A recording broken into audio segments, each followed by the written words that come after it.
ఇతగాడొక్కడే, వీడు మృత్యుంజయుడు, వీడు మిరాకిల్, ఈయన మిరాకిల్ సృష్టించాడు. ఇంతకు మించిన ఆశ్చర్యం, అద్భుతం ఇంకోటి ఉంటుందా? ఎందుకు ఇంత పెద్ద మాట ఇక్కడ వాడడం జరుగుతుందంటే, గుర్తుపెట్టుకోండి, ఆ విజువల్ని చూపించే ప్రయత్నం చేస్తా. ఇక్కడ ఆ విజువల్ని చూడండి. ఆ విమానం పేలిపోతున్న విజువల్స్ మీరు చూడొచ్చు. విమానం పేలిపోతున్న విజువల్ మీకు చూస్తే అర్థమవుతుంది. ఎందుకంటే అంత పెద్ద శబ్దంతో, అంత పెద్ద మంటలు చిమ్ముకుంటూ, అంత పెద్ద మంటలు వ్యాపించి ఒక్కసారిగా పేలుడుకు గురైన విమానంలో ఎవరైనా బతికి బట్టకట్టే అవకాశం ఉంటుందా? అయితే ఇక్కడ ఆ పొడి అక్కడితో వదిలేద్దాం. ఆల్రైట్, ఎక్స్క్లూజివ్ విజువల్స్ మీరు చూస్తున్నారు ఆర్టీవీ స్క్రీన్ మీద. అదిగోండి ఆ విమానానికి సంబంధించి టేక్ ఆఫ్ అయిన క్షణాలు, టేక్ ఆఫ్ అయిన కొద్ది సెకండ్లు, 30 సెకండ్లలోని ఈ ప్రమాదం జరిగిందంటే ఇక్కడ చెప్పాడు. కాబట్టి ఒకసారి చూద్దాం. ఇక్కడ మీరు చూడొచ్చు ఆ టేక్ ఆఫ్ అయిన కొద్దిసేపటికి, అదిగో మీరు చూడొచ్చు, టేక్ ఆఫ్ అయిన కొద్దిసేపటికి ఎక్కువగా గాల్లోకి లేవలేకపోయింది. వెంటనే ఆల్టిట్యూడ్ కోల్పోయింది. మీరు చూడొచ్చు 800 అడుగులకు చేరిన తర్వాత ఆల్టిట్యూడ్ మెల్లిగా కోల్పోయింది. అదిగో మీరు చూడొచ్చు, ఆల్టిట్యూడ్ మెల్లిగా కోల్పోయిన ఆ విషయంలో మీరు చూడొచ్చు. అలా కొద్ది దూరం వెళ్ళాక వెళ్ళి బీజే మెడికల్ కాలేజ్కి సంబంధించి అక్కడ ఢీకొట్టింది. ఆ విజువల్ని మీరు చూస్తున్నారు ఆర్టీవీ స్క్రీన్ మీద. అదిగో ప్రమాదానికి గురైంది. ప్రమాదానికి గురైన తర్వాత మంటలు వ్యాపించిన పరిస్థితి, ఒక్కసారిగా పేలిపోయిన ఆ విజువల్ని మీరు చూడొచ్చు. సీసీ ఫుటేజ్ను రికార్డ్ అయింది విజువల్ కొద్ది సెకండ్ల వ్యవధిలోని. ఇక్కడ మీరు గమనించే ఆ టైం కూడా ఉంది, 1:38 ఎగ్జాక్ట్లీ. కొద్దిసేపటి క్రితమే ఆర్టీవీ చెప్పింది 1:38. ఆ ప్రాంతంలో ఈ ప్రమాదం సంభవించిందంటూ అదే నిజమైంది. మీరు చూడొచ్చు అక్కడ టేక్ ఆఫ్ అయిన సందర్భం 1:38కి. రిమెంబర్ 1:40 ప్రాంతంలో, 1:35 ప్రాంతంలో ఈ ప్రమాదం జరిగింది. టేక్ ఆఫ్ అయిన తర్వాత మీరు చూడొచ్చు దాదాపుగా 800 అడుగులకు సంబంధించి ఎత్తుకు చేరుకున్న తర్వాత ఒక్కసారిగా ఆల్టిట్యూడ్ కోల్పోయింది. అప్పుడే ప్రమాదం తలెత్తింది. భారీ శబ్దం వచ్చింది. అంటే 30 సెకండ్లలోనే ఇది జరిగిపోయింది అంటూ కూడా చెప్పుకోవచ్చు, అంటే అర్థం చేసుకోవచ్చు. ఆ తర్వాత మీరు చూస్తే ఒక్కసారిగా కుప్పకూలిపోయింది ఆ విమానం. ప్రమాదానికి గురైంది. బీజే మెడికల్ కాలేజ్కి అక్కడికి వెళ్ళిన తర్వాత అక్కడ ఢీకొట్టి అక్కడ ప్రమాదానికి గురైంది. వెంటనే పేలిపోయింది విమానం. ఎందుకంటే కిందనే ఫ్యూయల్ ఉంటుంది దానికి. ఈ నేపథ్యంలో రెక్కల దగ్గర కావచ్చు, ఆ కింద భాగాన ఫ్యూయల్ ఉంటుంది. ఈ క్రమంలోనే భారీ పేలుడు సంభవించింది. మీరు చూడొచ్చు రన్వే మీద నుంచి 12 చిరే. ఒక్కసారి ఆ ఫ్రేమ్ మీరు చూస్తే కనుక 1:38 ప్రాంతం టైం ఇక్కడ కాస్త మిస్ అయింది. Leave it. ఫార్వర్డ్కి వెళ్ళే ప్రయత్నం చేసినప్పుడు అదిగోండి రన్వే మీద నుంచి వెళ్తోంది, చూసారుగా. రన్వే మీద నుంచి టేక్ ఆఫ్ అవుతున్న సందర్భంలో ఒక్కసారిగా అక్కడి వరకు బాగానే ఉంది, టేక్ ఆఫ్ బాగానే జరిగింది. కానీ ఆ తర్వాత టేక్ ఆఫ్ అయిన కొద్దిసేపటికి 800 అడుగుల వరకు వెళ్ళిపోయింది. 1 కాదు 2 కాదు, రిమెంబర్ 800 అడుగుల వరకు వెళ్ళిపోయింది. ఆ తర్వాత 600 అడుగుల నుంచి ఇటు రాడార్తో కనెక్షన్స్ తెగిపోయాయి. ఆ తర్వాత చూసుకుంటే అది ఆల్టిట్యూడ్ కోల్పోతూ ఒక్కసారిగా దగ్గరలో బీజే మెడికల్ కాలేజ్ ఉంది. బీజే మెడికల్ కాలేజ్ని ఢీకొట్టింది. అదిగో మీరు చూడొచ్చు అక్కడ బీజే. అక్కడెక్కడ చూసినా కూడా పక్షులు గుంపెక్కినట్టు మాత్రం మనకి ఆ విజువల్ కనిపించట్లేదు. సీసీ ఫుటేజ్ కాబట్టి కాస్త దూరంలో ఉంటుంది కాబట్టి మనకి అంతగా కనిపించట్లేదు. మీరు చూస్తే కనుక ఆ మంటలు చూడొచ్చు దాదాపుగా ఎంత పైకి లేచాయనేది. రన్వే మీద ఆ సీసీ ఫుటేజ్ని మీరు చూడడం జరుగుతోంది. అదిగో అది అంతవరకు బాగానే ఉంది, బయలుదేరింది బాగానే ఉంది. అక్కడ టైం చూసుకుంటే కనుక 1:38 వరకు. ఆ తర్వాత మాత్రం మారిపోయింది. 242 మంది ఉన్నారు. ఒక్కసారిగా అహ్మదాబాద్ నుంచి లండన్కు వెళ్లాల్సిన ఎయిర్ ఇండియా విమానం రన్వే దాటిన తర్వాత క్షణాల వ్యవధిలోనే కుప్పకూలిపోయింది. ఆర్టీవీ స్క్రీన్ మీద ఎక్స్క్లూజివ్ విజువల్స్ మీరు చూస్తున్నారు. అందరికన్నా ముందుగా ఈరోజు ఘటనకు సంబంధించి విజువల్స్ సైతం మీ ముందు ఇన్ఫర్మేషన్ ఉంచే ప్రయత్నం చేస్తుంది ఆర్టీవీ. ఈ నేపథ్యంలో జరిగిన ఘటనకు సంబంధించి ఎప్పటికప్పుడు లేటెస్ట్ విజువల్స్, లేటెస్ట్ ఆ డేటాతో మీ ముందు ఉంచే ప్రయత్నం చేస్తుంది. విజువల్స్ మీరు చూస్తున్నారు. ఈ కథనం మిమ్మల్ని కాస్త కలవరపరిచేదిగో ఆ ల్యాండింగ్ సంబంధించి సేఫ్ ల్యాండింగ్ కాలేదు. ఈ క్రమంలోనే మీరు చూస్తే కొద్ది దూరంలోని ఒక్కసారి ఐ రిక్వెస్ట్ పీసీఆర్ ఆ విజువల్ని నాకు ఇక్కడికి ఇచ్చే ప్రయత్నం చేయండి. నేను ఒకసారి చెప్పే ప్రయత్నం చేస్తా. ఎందుకంటే కనుక మీరు గమనిస్తే ఒక్కసారి ఆ విజువల్ నేను మీకు ఎక్స్ప్లెయిన్ చేసే ప్రయత్నం చేస్తాను వీడియో వాల్ సాయంతో. ఎందుకంటే చాలా ఆ విజువల్ని మాట్లాడుకునే ప్రయత్నం మనం చేద్దాం. ఇక్కడ 1 కాదు 2 కాదు 240 ప్రాణాలు, 241 ప్రాణాలు ఈరోజు టేక్ ఆఫ్ తీసుకున్న కొద్ది నిమిషాల్లోని అక్కడ ఇబ్బందికర వాతావరణం గురించి అర్థం చేసుకోవచ్చు. సో ఒక్కసారి మీరు చూడొచ్చు, నేను ఇక్కడ ప్లాట్ఫామ్కి వెళ్ళే ప్రయత్నం చేస్తున్నాను. ఇక్కడ మీరు చూస్తే కనుక ఒకసారి ఫస్ట్ నుంచి వెళ్ళే ప్రయత్నం చేద్దాం పిసిఆర్. ఎందుకంటే ఒక్కసారి ఫస్ట్ నుంచి వెళ్ళే ప్రయత్నం చేస్తే మనకి క్లియర్గా అర్థమవుతుంది. ఇక్కడ మీరు చూడొచ్చు, ఇదిగో ఇది ఉంది కదా, ఇది ఎయిర్పోర్ట్కి సంబంధించి గోడ, అంతే కదా, ఎయిర్పోర్ట్ కూడా. అదిగో ఒక్కసారి ఇప్పుడు ఫస్ట్ నుంచి చూద్దాం. ఇదిగోండి, ఫ్లైట్ టేక్ ఆఫ్కి సిద్ధమైంది, టేక్ ఆఫ్ అవుతోంది. విజువల్ కంటిన్యూ చేద్దాం. టేక్ ఆఫ్ అయింది, చూసారు, అంతవరకు బాగానే ఉంది. ఒకవేళ అక్కడ కనుక సమస్య తలెత్తి ఉండుంటే అక్కడ ఆగిపోయి ఉండేది. ఇదిగో మీరు చూడొచ్చు, ఇక్కడ ఇదే బార్డర్ దానికి ఎయిర్పోర్ట్ బార్డర్. ఒక్కసారి ఆఫ్ చేసే ప్రయత్నం చేద్దాం. ఇదిగోండి ఇది ఎయిర్పోర్ట్కి సంబంధించి గోడ. ఈ గోడ ఉంది కదా, ఒకవేళ ఇక్కడ ప్రమాదం తలెత్తి ఉండుంటే కనుక ఇక్కడికే అయి ఉండేది, అంటే కంట్రోల్ చేసే అవకాశం ఉండేది. బట్ వన్స్ టేక్ ఆఫ్ తీసుకున్న తర్వాత మీరు చూడండి, కంటిన్యూ చేయండి ఒకసారి విజువల్ని. టేక్ ఆఫ్ తీసుకున్న తర్వాత ఇగో ఆల్టిట్యూడ్ ఇక్కడ వరకు 800 అడుగులకి చేరుకున్న తర్వాత మెల్లిగా ఆల్టిట్యూడ్ పడిపోయింది. చూడండి, ఆల్టిట్యూడ్ 800 అడుగులకి చేరిన తర్వాత క్రమంగా 600కి చేరుకు. అదిగో ఇప్పుడు ఆల్టిట్యూడ్ పడిపోయింది. 600 అడుగుకి చేరిన తర్వాత రాడార్తో కమ్యూనికేషన్ పోయింది. ఆ తర్వాత వెళ్ళి బోర్డర్ దాటేసిన తర్వాత వెళ్ళి అక్కడ చెట్ల మధ్యలోంచి పడింది. అదిగోండి చెట్ల మధ్యలో పడిపోతుంది. పడిన తర్వాత అక్కడ బీజే మెడికల్ కాలేజ్కి సంబంధించి ఢీకొన్న తర్వాత వెంటనే ప్రమాదం సంభవించింది. పూర్తిగా పేలిపోయిన పరిస్థితి. అక్కడ ఎక్కడా కూడా నామరూపాలు లేకుండా పోయిందనే చెప్పుకోవాలి. ఎక్కడెక్కడ ఆ శిథిలాల శకలాలు తప్ప ఎక్కడా కూడా ఆ విమానం జాడకు సంబంధించి అది విమానమా అని కనీసం శకలాలు కూడా దొరకనంతలా ఆ ప్రమాద తీవ్రత ఉంది అంటే అర్థం చేసుకోవచ్చు. ఆ శకలాలను గుర్తించాల్సిన పరిస్థితి వచ్చిందంటే ఈ ప్రమాదం అందరినీ ఒక్కసారిగా షాక్కి గురి చేసింది. ఈరోజు 1:10కి సంబంధించి టేక్ ఆఫ్ తీసుకోవాల్సింది. 1:40 ప్రాంతంలో ఈ ప్రమాదం జరిగింది. మీరు చూడొచ్చు అక్కడ టైమింగ్కి సంబంధించి కూడా 1:38 ప్రాంతం.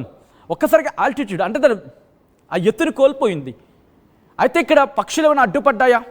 ట్విన్ ఇంజన్స్ జస్ట్ మీరు గుర్తు చేసుకుంటే ఇంకా చెప్పాలంటే ఇక్కడ అన్నిటికన్నా ముందు ఒకసారి దీనికి సంబంధించి మాట్లాడదాం, ఈ విషయాలకు సంబంధించి మాట్లాడదాం.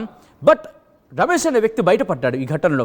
ఒక్కసారి ఆ వ్యక్తికి సంబంధించి చూసే ప్రయత్నం చేద్దాం. ఆ వ్యక్తి ఏం మాట్లాడుతున్నాడు?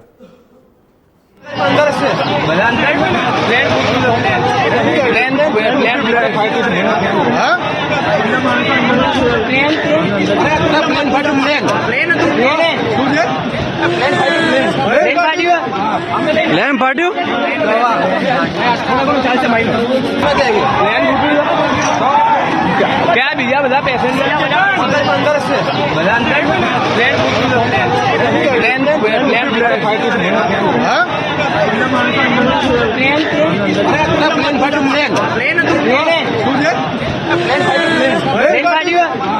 प्लेन फाटियो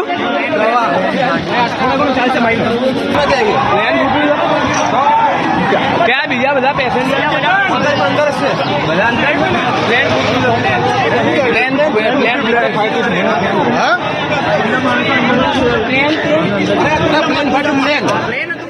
రైట్, అది అతగాడు చెప్పింది. ఈరోజు ఘటనకు సంబంధించి 30 సెకండ్లలోనే అంతా జరిగిపోయింది అన్నప్పుడు బహుశా ఎవరైనా నమ్మకపోయి ఉండేవాళ్ళు చాలా తక్కువలోనే ఉంటారని అనుకోవాలి. ఎందుకంటే ఈరోజు ఘటన అలాంటిది. ఎవరైనా, నేను ముందే చెప్తున్నా, ఈ కోట్ అగైన్, ఎవరైనా నమ్మకపోయి ఉంటే కనుక ఆ విజువల్ చూడండి. పక్కన ఉంది సీసీ ఫుటేజ్. దాదాపుగా 30 సెకండ్లలోనే అంతా జరిగిపోయింది. టేక్ ఆఫ్ అయిన తర్వాత టేక్ ఆఫ్ బాగానే అయింది, చూసాంగా టేక్ ఆఫ్ అయితే బాగానే జరిగింది. కానీ టేక్ ఆఫ్ అయిన తర్వాత ఒక్కసారిగా తన ఆల్టిట్యూడ్ని కోల్పోయి ఆ వింగ్స్ కూడా మీరు చూస్తే అర్థమైపోతుంది. వెళ్ళి ఆ ఆల్టిట్యూడ్ని కోల్పోయిన తర్వాత వెళ్ళి బిల్డింగ్ని ఢీకొట్టేసింది. అదిగో ఇక్కడ నిమిషానికి 400 కిలోమీటర్ల వేగంతో వెళుతోంది అనేది కొన్ని రిపోర్ట్లు చెప్తున్నాయి. అది ఎంతవరకు రైట్ అనేది మనం సర్టిఫై చేయలేం, మనం ధృవీకరించలేం.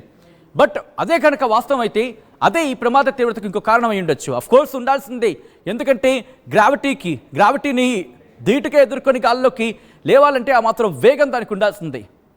సాధారణంగా చూస్తూ ఉంటాం, రన్వే మీద అత్యంత వేగంతో వెళుతూ ఉంటాయి ఆ టేక్ ఆఫ్ కోసం. సో ఈ నేపథ్యంలోనే ఆ విజువల్ మీరు చూడడం జరుగుతోంది. ఈ ఘటన ఒక్కసారిగా అందరినీ షాక్కి గురి చేసింది. గుజరాత్కి సంబంధించి అహ్మదాబాద్లో జరిగిన ఈ ఘటన యావత్ ప్రపంచాన్నే షాక్కి గురి చేసింది. గుజరాత్కి మాత్రం భారతదేశానికి మాత్రం పరిమితం కాలేదని చెప్పుకోవాలి. అయితే ఈ ఘటన కారణం ఏంటి? అంత వేగంగా ఆల్టిట్యూడ్ ఎందుకు కోల్పోయింది? అంత వేగంగా ఒక్కసారిగా ఎత్తు కోల్పోయింది. ఒక విధంగా చెప్పాలంటే పైలట్ నియంత్రణ కోల్పోయాడని చెప్పుకోవాలి. అంతటి ఘోరానికి కారణం ఏంటి? ఎందుకంటే గుజరాత్ ఎయిర్పోర్ట్ ఆ బౌండరీ ఉంది కదా, ఆ బౌండరీకి కూతవేటు దూరంలోని ఈజీగా మనకు కనిపిస్తోంది. కూతవేటు దూరంలోని ఆ ఎయిర్పోర్ట్ బౌండరీకి కూతవేటు దూరంలోని ఇది జరిగింది. ఇది క్లియర్ కట్గా మనకు అర్థమవుతోంది. ఆ రన్వేకి సంబంధించి బహుశా వీళ్ళు ముందే చెక్ చేసుకుని ఉంటే ఇది కంప్లీట్గా అక్కడ జరిగిన నెగ్లిజెన్సీయేనా, ఎయిర్పోర్ట్లో జరిగిన నెగ్లిజెన్సీయేనా, కాకపోతే ఇంకా ఏమైనా ఉందా? ఇది ఇంకా తెలియాల్సి ఉంది. ఎయిర్పోర్ట్లో జరిగిన నెగ్లిజెన్సీయా కాదా? ఇక్కడ స్టాండర్డ్ ఆపరేషనల్ ప్రొసీజర్ అనేది ఉంటుంది, దాన్ని అతిక్రమించిన పరిస్థితి ఉందా, లేకపోతే పట్టించుకోలేదా? వీటన్నిటికి సంబంధించి ప్రస్తుతం పూర్తి స్థాయిలో దర్యాప్తు చేసేందుకు సిద్ధమవుతున్నారు కేంద్ర ప్రభుత్వం. దాంతోపాటు మరి ముఖ్యంగా ఏవియేషన్ అధికారులు కూడా, ఆ బృందాలు కూడా అక్కడికి చేరుకుంటున్నాయి. మరి ముఖ్యంగా ఈ మృత్యుంజయ నుంచి చాలా కీలకమైన సమాచారం వచ్చే అవకాశం ఉంది. లోపల ఏం జరిగింది, ఆ క్రమంలో ఎటువంటి ఇబ్బందికర వాతావరణం ఉండింది, దాంతోపాటు ఎవరైనా ఇబ్బందికర వాతావరణం గురి చేశారా, కుట్రకోణం ఏమైనా ఉందా, ఇవన్నీ కూడా ప్రస్తుతం అనుమానాలు కాదు ప్రశ్నలు. ఎందుకంటే కేవలం ప్లేన్ ఎయిర్పోర్ట్ నుంచి బయలుదేరిన సెకండ్ల వ్యవధిలోనే కూలిపోవడానికి కారణం ఏంటి? ఇక్కడ ప్రశ్నలకు సంబంధించి మాట్లాడుకునే సందర్భం ఒకటి కాదు, రెండు కాదు, అనేక ప్రశ్నలు ఇక్కడ ఉత్పన్నమవుతున్నాయి. సమాధానం కోసం ఎదురు చూస్తున్నాయనే చెప్పుకోవాలి. ఒకటి కాదు, రెండు కాదు, అనేకమైన ప్రశ్నలు దీని చుట్టూ ఉన్నాయని చెప్పుకోవచ్చు. సో ఈ నేపథ్యంలోనే ఇంతకీ ఆ వ్యక్తి ఏమన్నాడంటే కనుక ఆ వ్యక్తికి సంబంధించి ఆ బయట మీరు విన్నారు కదా, ఇంకా ఏమన్నాడు? 30 సెకండ్లలోని భారీ శబ్దంతో విమానం కుప్పకూలిపోయిందంటున్నాడు రమేష్. ఒకసారి ఆ వ్యక్తిని మీరు చూస్తున్నారు కాదు, అదిగో ఆ వ్యక్తి బయటపడిన తర్వాత ఇటు మాట్లాడాడు. ఏమంటున్నాడంటే టేకాఫ్ అయిన 30 సెకండ్ల తర్వాత ఒక పెద్ద శబ్దం వచ్చింది, ఆ తర్వాత విమానం కుప్పకూలిపోయింది. ఇదంతా చాలా వేగంగా జరిగింది. నా కళ్ళ ముందే చాలామంది మరణించారు. అనేక మృతదేహాలు నా చుట్టుపక్కలే ఉన్నాయి. ఆ మృతదేహాల మధ్య నుంచి నడుచుకుంటూ వచ్చాను, సాయం కోసం చూశాను, సాయం కోసం అభ్యర్థించాను, మరి ముఖ్యంగా పరిగెత్తాను, అంబులెన్స్ కోసం పరిగెత్తాను అంటూ వాళ్ళు ఇన్ఫాక్ట్ రమేష్ చెప్పుకొచ్చాడు. ఈరోజు జరిగిన ప్రమాదంలో ప్రాణాలతో బయటపడ్డాడు రమేష్. ఇటు కేంద్ర హోంమంత్రి కూడా ప్రస్తుతం అక్కడికి చేరుకున్నారు. మీరు విజువల్స్ చూడొచ్చు.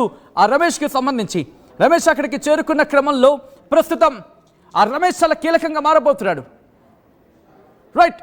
రైట్ సివిల్ హాస్పిటల్కి కేంద్ర హోంమంత్రి అమిత్ షా చేరుకుంటున్న విజువల్స్ మీరు చూస్తున్నారు. ఇప్పటికే క్షతగాత్రులకు సంబంధించి మెరుగైన వైద్యం అందించాలంటూ రాష్ట్ర ప్రభుత్వం వైద్య శాఖకు ఇప్పటికే సూచించింది. వైద్యం విషయంలో ఎటువంటి అనుమానాలు వద్దు, ఎటువంటి వెనకడుగు వేయొద్దు అంటూ కూడా ఇప్పటికే రాష్ట్ర ప్రభుత్వం డైరెక్షన్స్ ఇచ్చింది.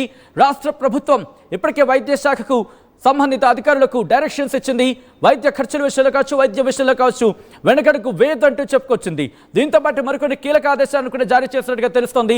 ఒకవేళ అత్యవసరం అయితే కనుక ఎయిర్ లిఫ్ట్ చేసైనా సరే వాళ్ళకి మెరుగైన సాయం అందించాలంటూ ప్రభుత్వం చెప్పినట్టుగా తెలుస్తోంది. దాంతోపాటు ఇంకా కొన్ని కీలక అంశాలని ఇటు రాష్ట్ర ప్రభుత్వం కేంద్రంతో చెప్పుకొచ్చినట్టు తెలుస్తోంది. ఇక్కడ ఆల్రెడీ కొంతమంది కామెంట్ చేయడం జరుగుతోంది. ఒక్కసారి నేను మిమ్మల్ని అడిగే ప్రయత్నం చేస్తున్నాను. ఎందుకంటే ఇలాంటి వాళ్ళని ఏమంటారు? మృత్యుంజయులు అంటూ ఉంటారు, మిరాకిల్స్ అంటూ ఉంటారు, అద్భుతం అంటూ ఉంటారు, ఆశ్చర్యం అంటూ ఉంటారు. ఇలాంటివి ఇంకా తెలుగులో చెప్పాలంటే భూమి మీద నూకలున్నాయి, ఇంకా నూకలున్నాయి అంటూ ఉంటారు. బట్ ఇదే ప్రశ్న మీకు సంధిస్తే మీరేమంటారు ఇతగాడి గురించి? ఎందుకంటే ఇలాంటి చాలా అసాధారణమని చెప్పుకోవాలి. అంత పెద్ద ప్రమాదం, విమానం పేలిపోయింది. పేలిపోయిన సందర్భంలో అది వెళ్ళి బిల్డింగ్ని ఢీకొట్టింది. ఎక్కడ కూడా బతుకుండే అవకాశమే లేదు. అలాంటిది ఈ వ్యక్తి బతకడం బహుశా ఇది నిజంగా అద్భుతం, ఇదొక మిరాకిల్. మీరేమంటున్నారు కమెంట్ చేసే ప్రయత్నం చేయండి. ఆల్రెడీ కొంతమంది కమెంట్ చేయడం జరుగుతోంది. ఈ నేపథ్యంలో ఆ కమెంట్స్ నేను చదివించే ప్రయత్నం చేస్తాను. ఎదుగాడికి సంబంధించి మీరు కమెంట్ చేస్తే కనుక ఒకసారి నేను రీడౌట్ చేసే ప్రయత్నం చేస్తాను. సో ఈ మిరాకిల్పై మీ అభిప్రాయం కామెంట్ రూపంలో చెప్పండి అంటూ ఆర్టీవీ మీకు ఒక Q&Aని మీ ముందు వచ్చే ప్రయత్నం చేస్తుంది. దానికి సంబంధించి మీరు మాట్లాడే ప్రయత్నం చేయండి. ఇతగాళ్ళు ఇలాంటి వాళ్ళు చాలా అరుదుగా ఉంటారని చెప్పుకోవాలి. రైట్, ఒక్కసారి ఆ విజువల్స్ మీరు చూడొచ్చు. మొత్తం 5 సెకండ్లు, 6 సెకండ్లు, 7 సెకండ్లకు సంబంధించి ఒకసారి సెకండ్ వైజ్ చూసే ప్రయత్నం చేద్దాం. ఇదిగోండి 30 సెకండ్లలో ఎంత జరిగింది అంటున్నాడు కాబట్టి ఒకసారి దానికి సంబంధించిన విజువల్ చూద్దాం. ఈ నేపథ్యంలోనే ఇదిగోండి ఒకసారి ఆ టైమింగ్తో స్టార్ట్ చేద్దాం. ఇదిగోండి ఇక్కడ టైమర్ ఉంది. Let start. 01 నుంచి స్టార్ట్ అవుతుంది.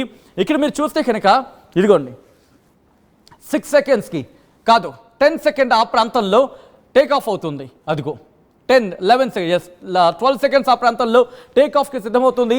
అరౌండ్ 16th సెకండ్కి టేక్ ఆఫ్ అయింది. టేక్ ఆఫ్ అయిన తర్వాత మీరు చూడొచ్చు దాదాపుగా 22 ఆ ప్రాంతం వరకు బాగానే ఉంది. 30 సెకండ్ ఆ సందర్భంలో 30 సెకండ్ నుంచి ఆల్టిట్యూడ్ కోల్పోయింది.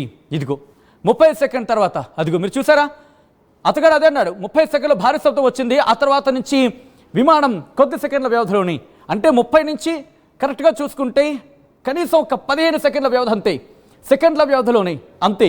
30 నుంచి 50 అంతే, 48, 49, 50 కరెక్ట్గా 50 సెకండ్లలోని టేక్ ఆఫ్ తీసుకున్న 50 సెకండ్లలోని పేలిపోయింది. ఒకటి కాదు, రెండు కాదు, 50 సెకండ్లు మాత్రమే. అక్కడ ఒక నిమిషం, అంటే ఒకే ఒక నిమిషంలో అంతా జరిగిపోయింది. నిమిషంలోనే టేక్ ఆఫ్ తీసుకున్న నిమిషాల వ్యవధిలోనే మీరు చూడొచ్చు. టేక్ ఆఫ్కి సంబంధించి టేక్ ఆఫ్ కూడా దాదాపు 12 సెకండ్లు 15 సెకండ్ల టైంలో తీసుకుంటే మొత్తం అంతా చూసుకుంటే ఇక్కడ మొత్తం అంతా చూసుకుంటే 15 సెకండ్లు మినహాయిస్తే 35 సెకండ్లలోని 35 సెకండ్లు కీలకంగా మారిందని చెప్పుకోవాలి. ఇదిగోండి దాదాపు 15 సెకండ్ల ప్రాంతంలో టేక్ ఆఫ్ తీసుకుంది. ఆ తర్వాత 24, 25 అంటే 30 సెకండ్ వరకు కూడా నార్మల్గానే ఉంది. 29, 30 ఇదిగో 30 నుంచి ఆల్టిట్యూడ్ కోల్పోయింది. 30 నుంచి ఆల్టిట్యూడ్ కోల్పోయిన తర్వాత 30 నుంచి ఆ 15 సెకండ్లే ఆ ప్రయాణికుల పాలిట శాపంగా మారింది, మృత్యువుగా మారింది. ఆ ఘటన ఒక్కసారిగా షాక్కి గురి చేస్తుంది. 35 సెకండ్ల నుంచి 50 సెకండ్ల ఆ మధ్య అంతే, 50, 53 ఆ తర్వాత ఆ 3 నుంచి 5 సెకండ్ 5-6 సెకండ్లలో పూర్తిగా పేలిపోయింది. ఆ సెకండ్లకు సంబంధించి మాట్లాడుకుంటున్న సందర్భం ఒకటి కాదు, రెండు కాదు. ఆ టైమింగ్ ఒకసారి చూడండి. దాదాపుగా 11 కాదు 15వ సెకండ్ నుంచి ఇదిగో 15వ సెకండ్ అక్కడ టేక్ ఆఫ్ తీసుకుని చూసారా. పోనీ 17 సెకండ్ అనుకుందాం. 17 సెకండ్ దగ్గర టేక్ ఆఫ్ తీసుకుంది. మీరు చూడొచ్చు. ఆ తర్వాత టేక్ ఆఫ్ బాగానే అయింది, ఆల్టిట్యూడ్ బాగానే గెయిన్ చేసుకుంది, 800 అడుగులకు చేరుకుంది అనే మాట వినిపిస్తోంది. ఆ తర్వాత అంటే 30 సెకండ్కి ఆల్టిట్యూడ్ కోల్పోయింది. అక్కడి నుంచి 600 అడుగులకు చేరుకున్న తర్వాత రాడార్తో కనెక్షన్స్ తగ్గిపోయినది ఒక రిపోర్ట్ ప్రకారం మనకు అర్థమవుతుంది. ఆ తర్వాత ఆల్టిట్యూడ్ కోల్పోయి ఆ బోర్డర్ని దాటేసింది, ఎయిర్పోర్ట్ గోడల్ని, ఆ గోడ ఉంటుంది కదా, గోడను కూడా దాటేసి అటువైపు వెళ్ళిన తర్వాత అప్పుడు ఆల్టిట్యూడ్ని కోల్పోయి ప్రమాదానికి గురైంది. మీరు చూడొచ్చు 50 సెకండ్ దగ్గర కరెక్ట్గా అద్దిగు 49 నుంచి 50 సెకండ్ అక్కడ ఆ తక్కువ వ్యవధిలోని పేలుడు సంభవించింది. పూర్తిగా ఆ విమానం పేలిపోయింది. దాంతోపాటు దాంట్లో ఉన్న ప్రయాణికులు ఆ విజువల్స్ మేము మీకు చూపించలేకపోయాం, ఎందుకంటే కాస్త కలవరపరిచే విజువల్స్ అవి. ఒక్కొక్క మృతదేహం కూడా పూర్తిగా కాలిపోయింది, హృదయ విదారకంగా మారింది. మాంసపు ముద్దలే కాలిన ఘటనకు సంబంధించి కాలిపోవడమే కాదు, ఎప్పుడైతే వెళ్ళి ఆ బీజే మెడికల్ కాలేజ్ని ఢీకొట్టిన ఘటనలో అక్కడ కూడా ప్రమాదం జరిగింది. ఢీకొట్టిన తర్వాత దాంట్లో ఉన్న విద్యార్థులు కూడా మరణించారు కొంతమంది. బట్ ఇంతటిలో కూడా ఒకే ఒక్కడు బ్రతికాడు. వాడే వీడు, అతడే ఇతగాడు. 38 ఏళ్ల ఈ వ్యక్తి బ్రతకడమే కాదు, రమేష్ అనే వ్యక్తి బ్రతకడమే కాదు, తనంతట తానుగా హాస్పిటల్కి వెళ్ళే ప్రయత్నం చేశాడు, తనంతట తానుగా అంబులెన్స్ కోసం ప్రయత్నం చేశాడు. ఈ నేపథ్యంలోని ఆయన మాట్లాడాడు. ఏమంటున్నాడో చూద్దాం.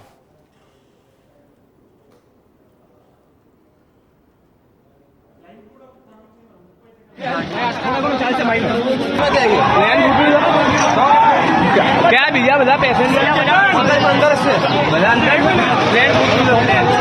ट्रेन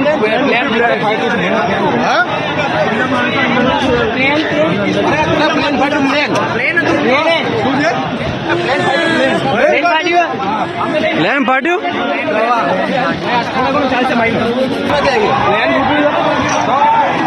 क्या भैया बता पैसेंजर अंदर से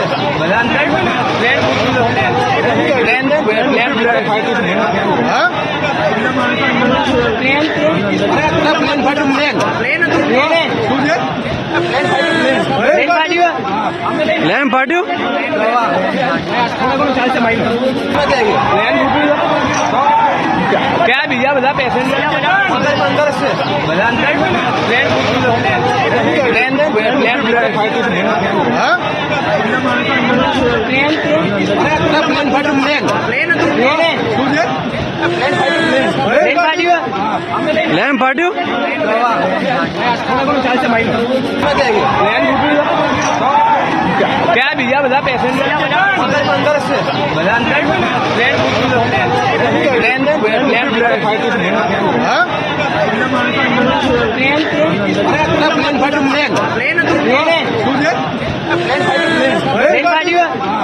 प्लेन पार्टी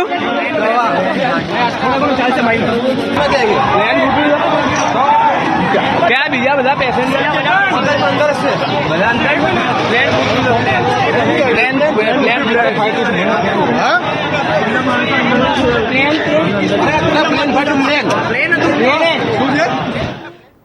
చూస్తున్నారుగా రిమెంబర్ 800 అడుగుల ఎత్తు నుంచి 600 అడుగులకి పడిపోయిన విమానం ఆ తర్వాత ప్రమాదానికి గురైన తర్వాత పేలిపోయిన తర్వాత వెళ్ళి అక్కడ బిల్డింగ్ని ఢీకొట్టిన తర్వాత ఇంత జరిగిన తర్వాత ఆ ప్లేన్లో ఆ విమానంలో బతికి బట్టకట్టే అవకాశం ఉంటుందా? సాధారణంగా నేను మిమ్మల్ని అడుగుతున్నాను, ఒక్కసారి మాట్లాడే ప్రయత్నం చేయండి, ఒకసారి చెప్పే ప్రయత్నం చేయండి. బతికి బట్టకట్టే అవకాశం ఉంటుందా ఏ మనిషికైనా? ఒకవేళ అలా బతికి బువ్వ తింటే వాళ్ళని ఏమంటారు? బతికి బట్టకట్టి బువ్వ తింటే వాళ్ళని ఏమంటారు? అదుగు అతగాడు విమానం జరిగిన ప్రమాదంలో విమాన ప్రమాదంలో బతికి బట్టకట్టిన వ్యక్తి ఇతనొక్కడే, ఆ మృత్యుంజయుడు ఈయనొక్కడే. ఏమంటున్నాడో తెలుసా? ఇదంతా సెకండ్ల వ్యవధిలో జరిగిపోయింది అంటున్నాడు. 30 సెకండ్లు. ఒక్కసారి ఆ వీడియోని చూసే ప్రయత్నం చేద్దాం.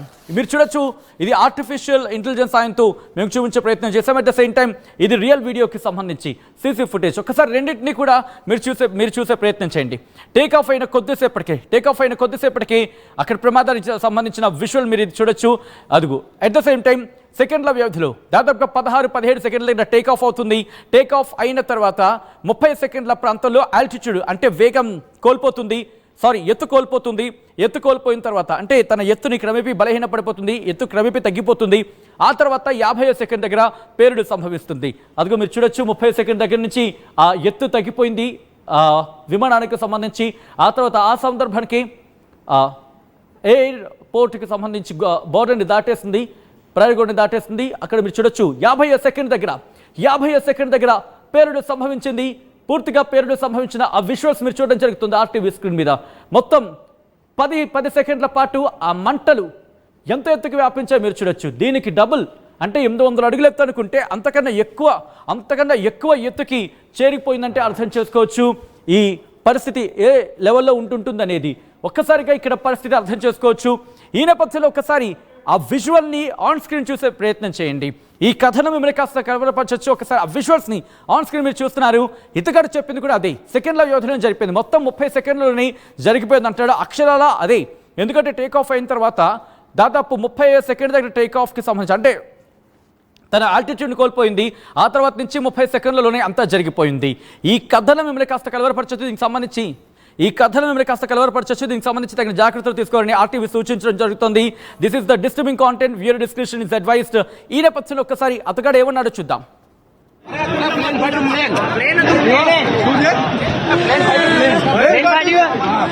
Plane party